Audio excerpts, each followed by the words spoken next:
그 서론의 물결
말씀을 가지고 우리가 교회에 대한 본질적인 얘기를 한번 살펴보려고 하는데요. 바울은 교회를 그리스도의 몸이다 그랬습니다. 그리스도의 몸이다. 비유를 한 것이죠. 자, 이 몸에서 매우 중요한 것은 머리와 몸을 구분할 수 있습니다.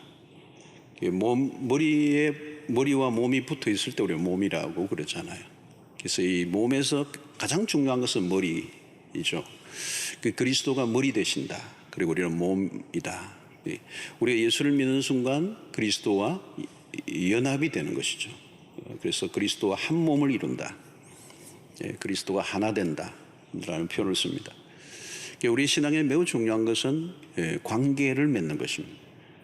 그래서 머리 대신 그리스도와 관계를 맺는 그리스도인의 모임을 우리는 교회라 그러고, 이 교회에서 주님과의 관계와 함께 매우 중요한 것은 이 몸과 몸의 관계입니다.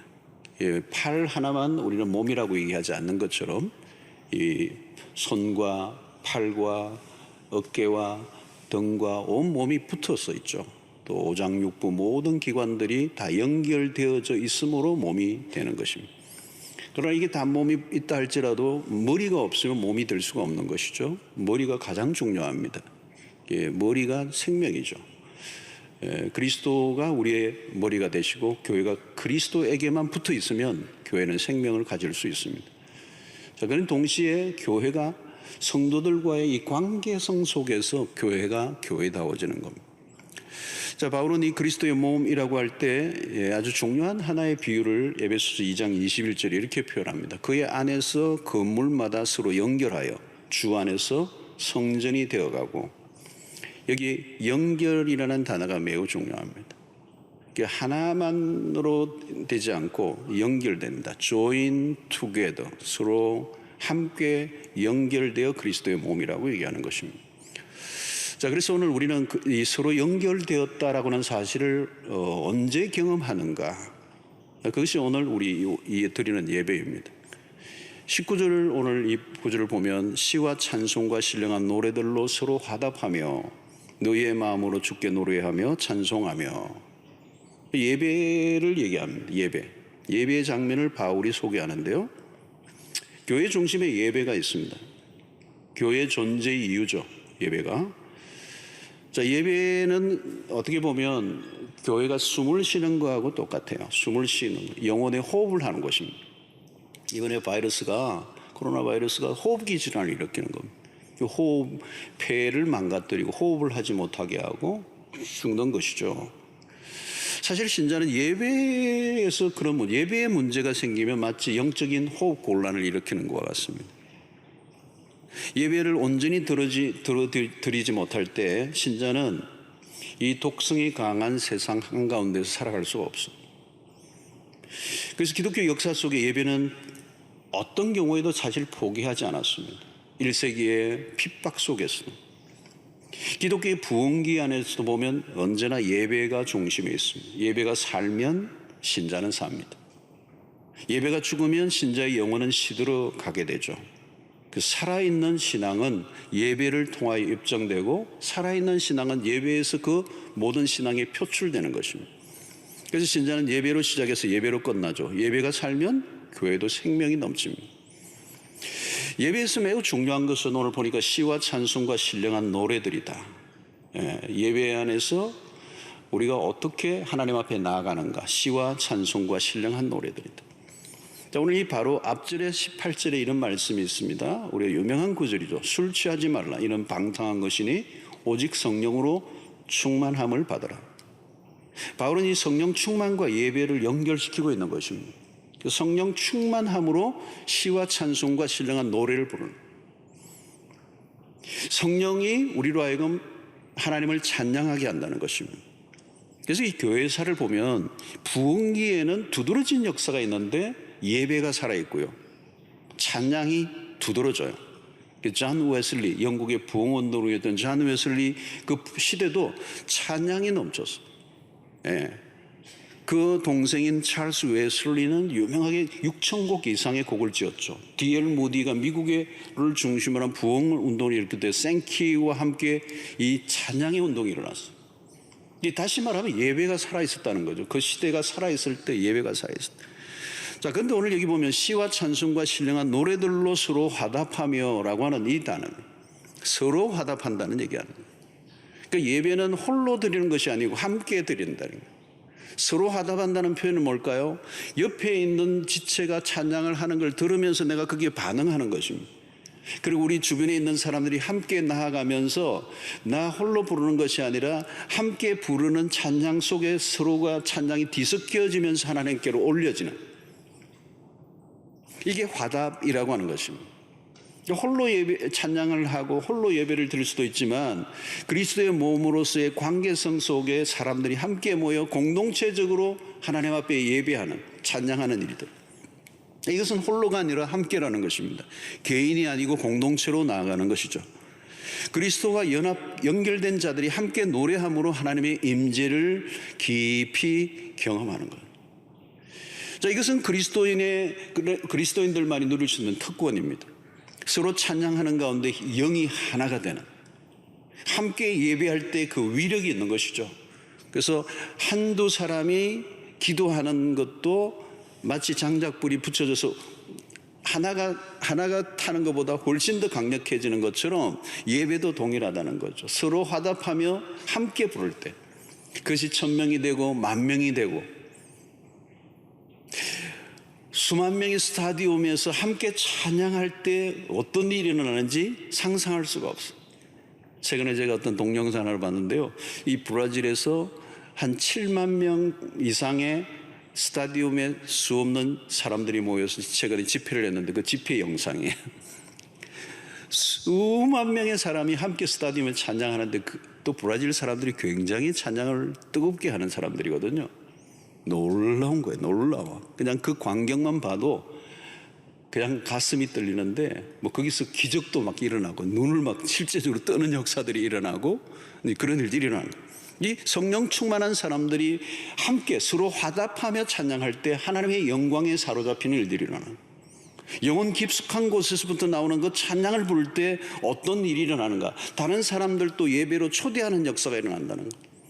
그래서 냉담하고 가슴이 식어있고 신앙이 식어있던 사람도 서로 화답하는 이 공동체적 예배 안에 들어오면 내 영혼이 다시 살아나는 역사가 일어나요. 찬양을 들을 때, 하나님 찬양 앞으로 나아갈 때 우리의 마음이 움직이는 역사가 일어나는 거예요. 지금 우리가 이제 코로나로 인해서 마스크를 쓰고 있다는 거, 이거 참 마음껏 찬양하지 못하는 부분이 있어요.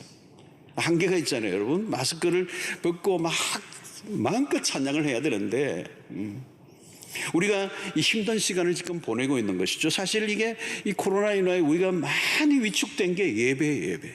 모이지 못하게 하죠. 모여도 마음껏 찬양하지 못하게 하는 환경. 코로나로 인하여 우리가 잃어버린 게 이 공동체의 예배를 잃어버렸습니다. 그런데 이것은 공동체의 예배는 어느 시대 속에서도 그 교회를 존재하게 하고 교회를 활력 있게 만들고 그 시대의 부흥을 맛보게 하는 것은 공동체적인 예배라는 거죠. 우리는 이런 특권을 어떤 상황에서도 빼앗길 수 없다고 생각했지만 오늘 최근에 이런 코로나로 인하여 예배를 마음껏 드릴 수 없는 환경이 온다는 사실에 우리는 깜짝 놀란 거죠. 앞으로도 어떻게 될지 알 수 없어요, 사실은. 굉장히 이번에 이 사건은 우리로 하여금 많은 변화를 가져오게 하고요. 저희 교회도 이제 교육자들이 여러 가지 지금 이 코로나가 예배만 영향을 끼친 게 아니잖아요. 사회 모든 영역에 영향을 미치고 미래 사회에 상당한 변혁을 가져오기 때문에 우리가 어떻게 준비해야 될 것인가라고 하는 부분에 대한 논의를 많이 하죠.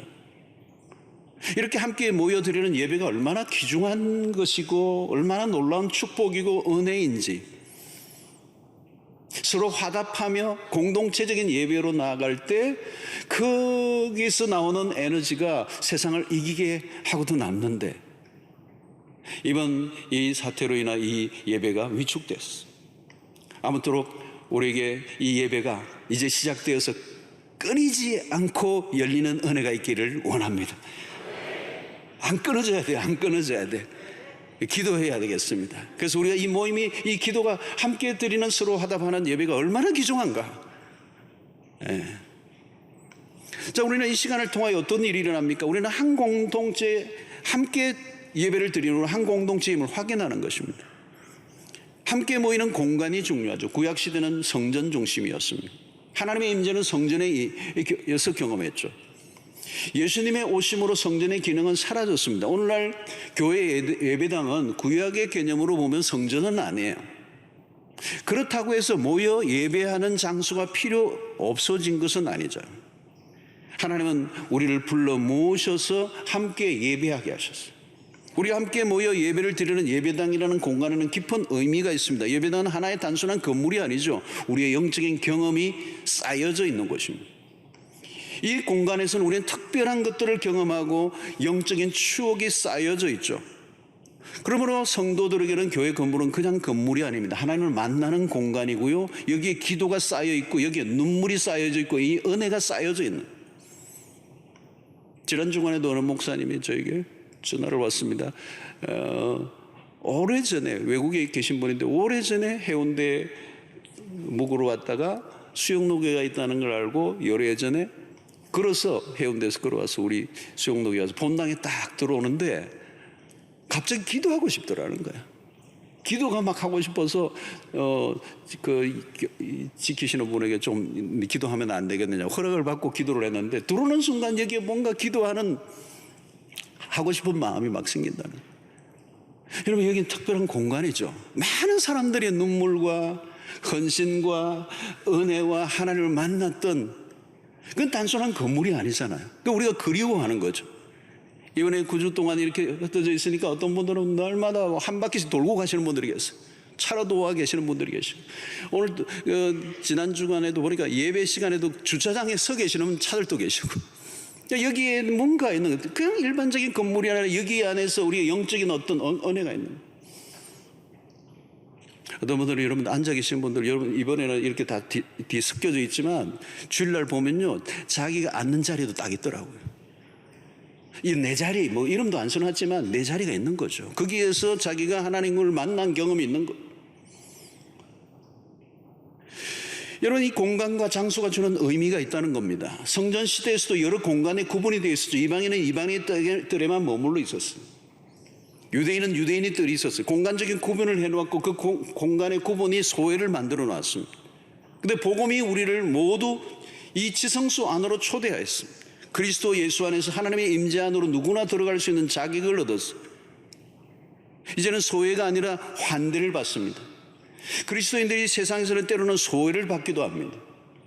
요즘 그렇잖아요. 직장에 다니시는 분들이 그렇다고 교회 다니나요? 교회에 가가지고 옮겨오면 안 된다고 그러고 마치 교회가 전염병을 퍼뜨리는 온상인 것처럼 막 사람들이 혐오하는 생각에서 이거 굉장히 분위기가 이상해져 버린 것이죠. 여러분 오늘 우리는 세상 속에서 때로는 소외를 경험할 수도 있습니다. 예수를 믿는 것 때문에 왕따를 당할 수도 있고 그럴 때마다 우리는 주일마다 함께 예배드림으로 하나님의 백성의 정체성을 확인합니다. 1세기의 그리스도는 이것보다 훨씬 더 강했죠. 예수를 믿지 않는 이 이방의 사회 속에서 예수를 믿는다라고 하는 소수의 그리스도를 따르는 신앙인들이 매우 극소수일 때 그들은 자신의 가족들에게서도 배척을 당했던 그 시대 속에 하나님의 백성들은 함께 모여 한 백성임을 확인하는 자리예요. 단순한 예배가 예배로만 아니고 이 예배 안에서 우리가 하나님의 택함받은 백성이라고 하는 세상에 소외시키지만 하나님이 우리를 품어주시고 받아주시는 공동체 안에서 하나가 되는 그곳이 예배의 자리라. 예배의 자리.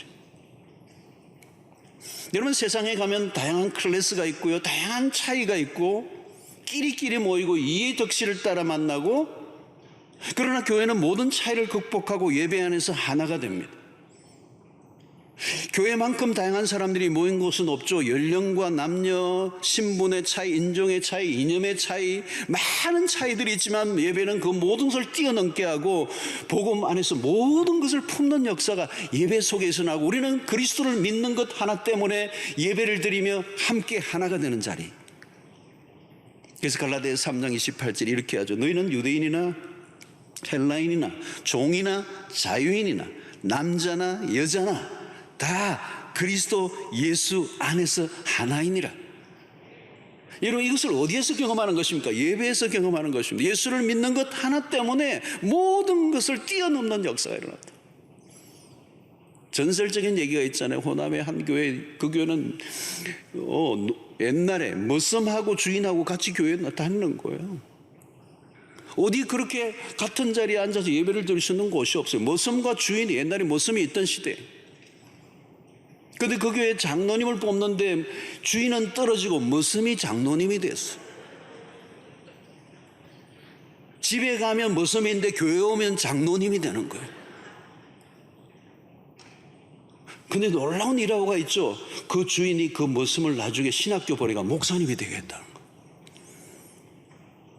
그를 존중하고 여겨서, 이게 복음 안에서 가능한 것입니다. 복음 안에서 우리는 모두가 하나가 되는, 모든 걸 다 녹여버리는 것이 교회예요.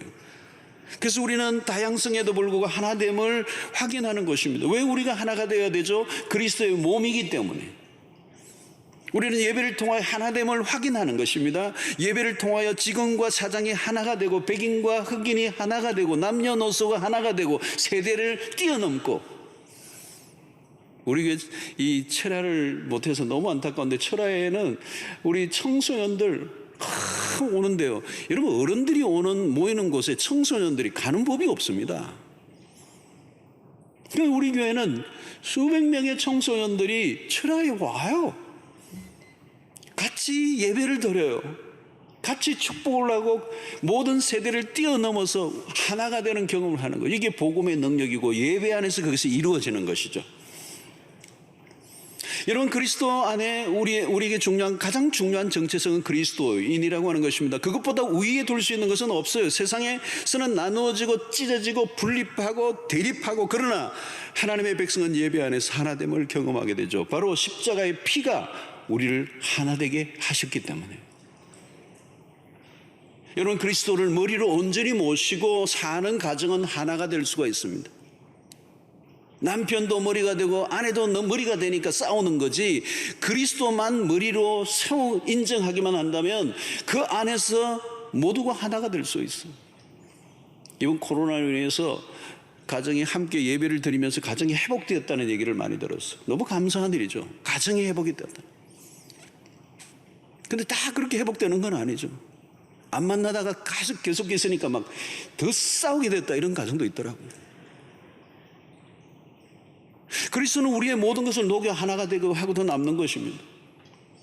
예배 안에서 깊이 하나님 앞에 나갈 때 우리의 나누어진 마음을 하나로 묶어주시는, 오늘날 예배가 세대 차이와 문화적 차이와 여러 가지 이유로 많이 갈라져 있는 아쉬움이 있습니다. 예배가 하나의 상품으로 전락되어 있습니다. 내가 원하는 예배, 나의 문화에 맞는, 코드에 맞는 예배를 선호하며 예배가 많이 갈라져 있어요. 그러나 여러분, 예배에서 핵심은 언제나 우리 자신이 아니고 하나님이십니다. 예배의 중심은 사람이 아니에요. 우리의 기호와 우선이 되면 안 됩니다. 예배를 자신의 목적을 이루기 위해서 이용해서는 안 돼요. 하나님의 한 분만에게만 영광을 돌리는 것, 우리의 관심과 우리의 필요를 내려놓고 전적으로 하나님에게만 집중하는 것, 이게 예배입니다. 여러분, 예배의 축복이 뭐냐면 우리의 시선을 오직 한 분에게만 초점을 맞추는 거예요. 요즘 보니까 코로나가 얼마나 많은 우리의 삶의 모든 이야기 속에 코로나가 그냥 이슈가 되고, 날마다 뉴스를 틀면 코로나고, 신문 방송을 보면 그냥 코로나가 뉴스만 들어도 달라붙을 것 같고, 오늘 원로 목사님 일부 때 설교하시더라고요. 신문 방송 보지 말래. 보면 더 불안하고 두렵고, 통계까지 일일이 분석하며 모든 걸 하고 있으면 더 염려가 돼요. 요즘은 신문 방송 안 보는 게 낫겠더라고요. 여러분, 오늘 불안이 폭풍처럼 밀려오는 시대입니다. 시선을 놓쳐버리면 초조하고 불안해지는 것입니다. 우리 자신의 문제보다 더 크신 하나님에게 시선을 집중해야죠. 그게 예배예요. 요한계시록을 보면 24장로가 하나님의 보좌 앞에 찬양하는 장면이 나옵니다. 계시록 4장 11절에 보니까 우리 주 하나님이여, 영광과 존귀와 권능을 받으시는 것이 합당하오니 주께서 만물을 지으신지라 만물이 주의 뜻대로 있었고 또 지으심을 받았나이다. 하나님이 누구이십니까? 예배 받으시기에 합당하신 분, 만물이 모든 것이 하나님의 손 안에 있다는 것. 요한계시록을 기록할 당시는 어떤 때입니까? 초대교회 성도들은 도미티안 황제의 권세 아래 있었어요. 그 권세가 도미티안의 황제의 권세가 하늘을 치솟을 때, 그 황제를 숭배하지 않으면 죽이겠다고 협박하는 상황 속에서도 성도들은 오직 왕은 하나님 한 분밖에 없습니다. 그렇게 고백하고 예배했던 것이죠. 그리고 예배하는 가운데 핍박을 받고 죽어가는 그 시대 속에 그들은 하나님의 하나님 되심을 그는 포기하지 않았습니다. 사랑하는 성도 여러분, 오직 하나님에게만 몰두할 수 있기를 바랍니다.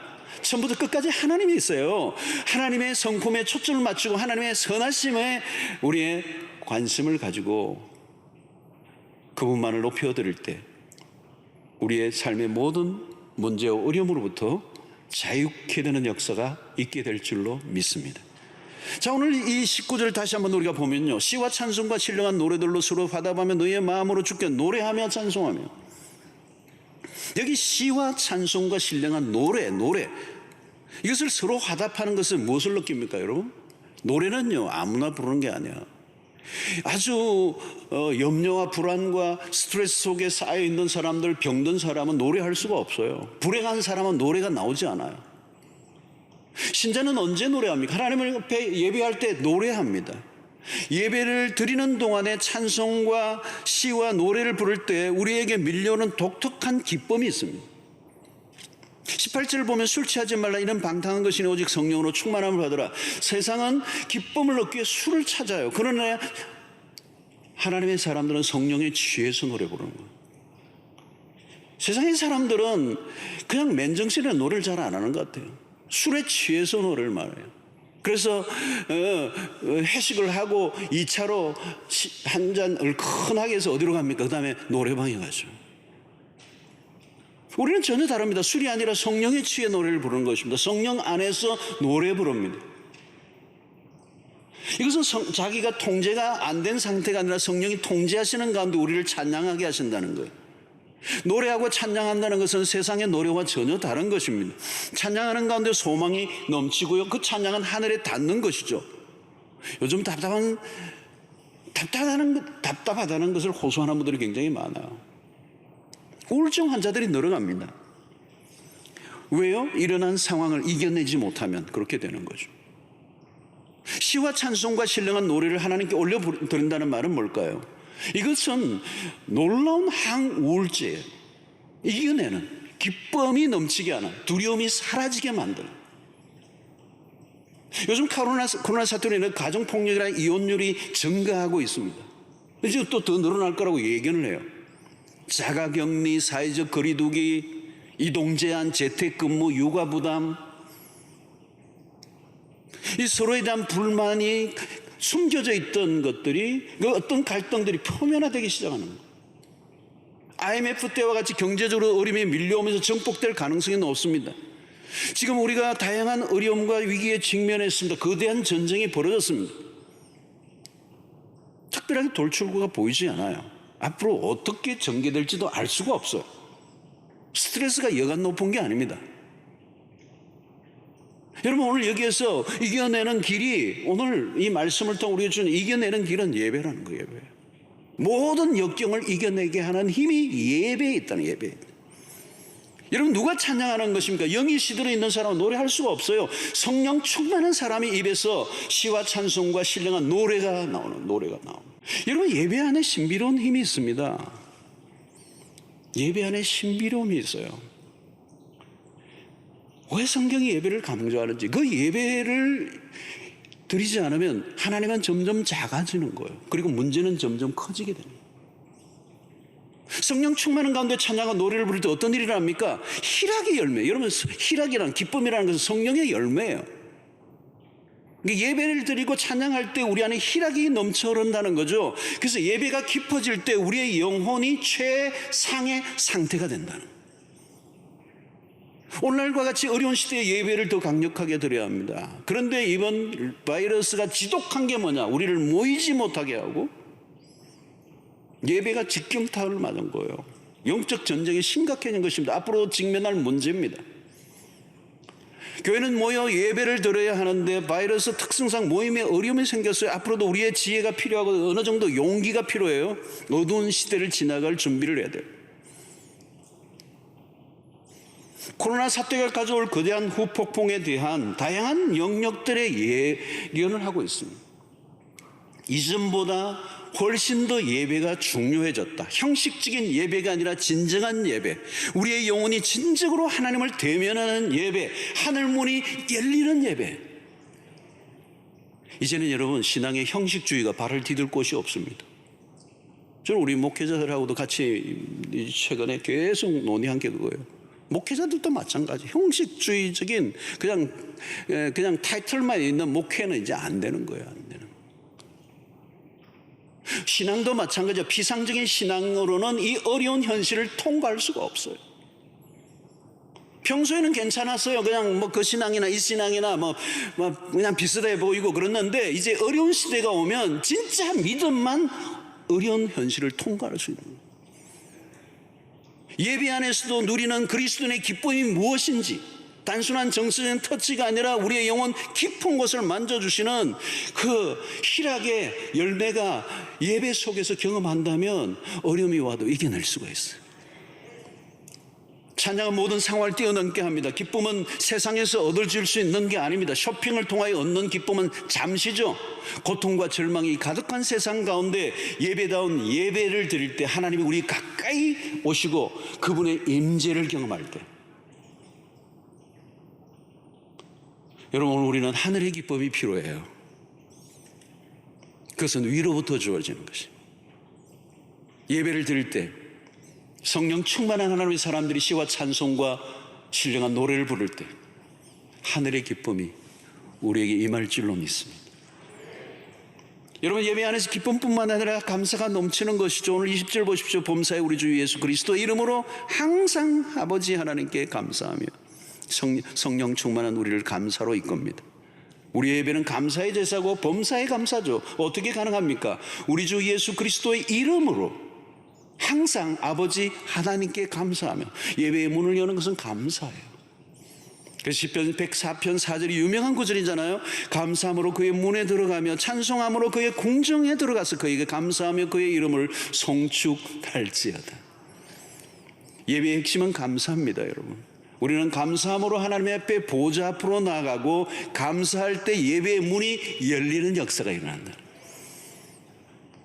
여러분, 우리가 힘든 시기를 보내고 있습니다. 자칫하면 폭발하는 거죠. 모두가 예민해져 있습니다. 원망과 불평이 쏟아져 나올 가능성이 높아요. 상황이 어려우면 더 험악해지는 거예요. 우리의 힘으로 이길 수가 없습니다. 아무리 힘든 일을 당해도 마음을 성령이 주장하시고 우리가 온전히 그리스도 안에서 예배할 때 우리의 강팍함이 사라지고 우리의 영혼이 부드러워지는, 하나님 아버지를 모실 수 있는 이유는 그리스도 때문에 20절에 항상 아버지 하나님께 감사하며 하나님이 우리의 아버지가 되신다는 것을 신뢰하라는 것입니다. 하나님 우리의 아버지로 계신다면 걱정할 게 없다는 거죠. 우리는 아버지 하나님의 자녀들입니다. 아버지라는 이름을 부를 때 우리 안에 다가오는 감정이 무엇입니까? 아버지, 아버지. 아빠라고 하는 그 이름의 그 절대적인 존재. 우리가 그 하나님 앞에 나갈 때, 하나님 아버지 이름을 부르며 나갈 때 우리 안에 그 창조주, 전능하신 하나님이 우리의 아버지이심을 신뢰할 때 우리 안에 진정한 평안이 오고 어떤 상황 속에서도 그분을 향하여 감사할 수 있다. 여러분, 우리가 감사할 수 있는 이유는 하나님께 속해 있기 때문입니다. 평소에 그것을 잊어버리는데요, 그 순간 우리는 혼란에 빠지는 겁니다. 마음이 불안하고 마음이 모든 게 요동치고 감사가 사라지면 원망과 불평이 일어나고, 성령 충만하면 다시 그 아버지에게로 초점을 맞추게 하신다는 거예요. 그때 잃어버린 감사를 되찾게 하십니다. 아버지가 나의 목자가 되시기 때문에. 성령 충만한 사람에게는 특별한 특징이 있습니다. 결코 불평하지 않아요. 성령 충만한 사람은 원망하지 않습니다. 성령 충만한 사람은 부정적이지 않습니다. 제가 너무 크게 얘기하니까 침이 약간 튄 것 같아가지고 조심해야 될 것 같아요. 근데 우리 교회는 이렇게 머니까 얼마나 감사한지요. 마스크를 쓰고 설교할 수도 없고 다시 차분하게 설교를 해야 돼요. 여러분, 맑은 날에는 햇빛을 주신 하나님께 감사하고, 비가 오는 날에는 비를 주신 하나님께 감사하고, 구름이 있는 날에는 구름을 주신 하나님께 감사하고, 여러분, 오늘 우리가 봄, 여름, 가을, 바람이 부는 날은 바람 불어 좋은 날이고, 요즘과 같이 힘든 이런 상황 가운데서 하나님은 일하고 계심을 믿으시길 바랍니다. 내가 보기에는 그게 실패라고 할지 모르지만 하나님은 그 실패까지도 당신의 섭리를 사용하시는 도구가 될 줄로 믿습니다. 우리는 지금 코로나로 인해 거대한 변화의 시점에 있습니다. 앞으로 많은 것들을 바꿔놓을 전망입니다. 모든 면에서 코로나 이전으로 우리는 돌아갈 수 없어요. 이런 신앙에 큰 도전이 밀려올 것입니다. 이 거대한 경륜에 휩싸이지 않는 길은 문제보다 더 크신 하나님에게로 나아가는 길밖에 없습니다. 오직 하나님께 향한 초점을 맞출 수 있게 되기를 축원합니다. 예배를 드릴 때 하늘문이 열리는 역사가 일어나게 되기를 바라고, 그 하나님만이 우리의 모든 두려움과 염려로부터 자유하게 하실 줄로 믿습니다. 그동안 우리가 예배 안에서 예배를 잠시 중단한 것은 전적으로 이웃을 위해서였습니다. 이웃을 사랑하는 것들을 위해서. 아직 전염의 우려가 있지만 기본적인 수칙을 지키고 안전성을 확보하면서 우리는 예배를 드리고자 합니다.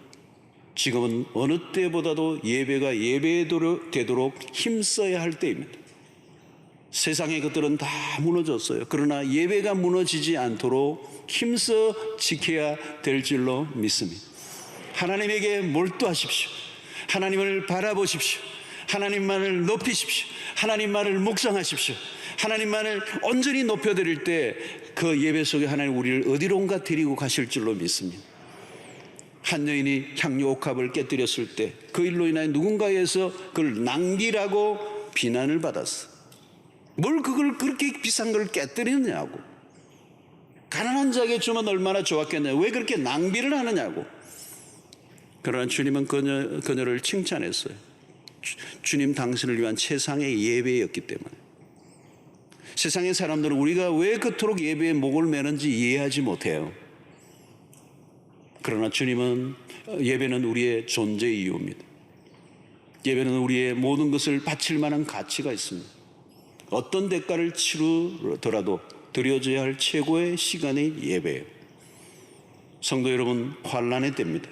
이 예배를 놓치지 마시기를 바랍니다.